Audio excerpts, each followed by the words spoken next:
Vision care විශ්වාසනීය දැක්ම. බලන හැමතැනකම දැන් විෂන් කෙයා එකක්.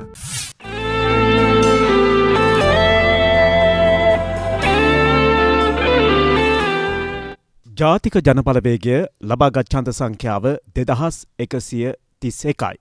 ප්‍රතිශතය 38.61. ස්වාධීන කණ්ඩායම් 1 ලබාගත් ඡන්ද සංඛ්‍යාව 1131යි. ප්‍රතිශතය 20.49. සභික සංඛ්‍යාව 2යි. සමගි ජනබලවේගය ලබාගත් ඡන්ද සංඛ්‍යාව 913යි.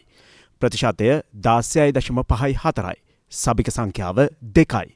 එක්සත් ජාතික පක්ෂය ලබාගත් ඡන්ද සංඛ්‍යාව 854යි. ප්‍රතිශතය 15.47ක්. සභික සංඛ්‍යාව 2යි. ශ්‍රී ලංකා පොදු ජන පෙරමුණ ලබාගත් ඡන්ද සංඛ්‍යාව 271යි. ප්‍රතිශතය 4.91යි. සභික සංඛ්‍යාව 1යි. ඒ අනුව කළුතර දිස්ත්‍රික්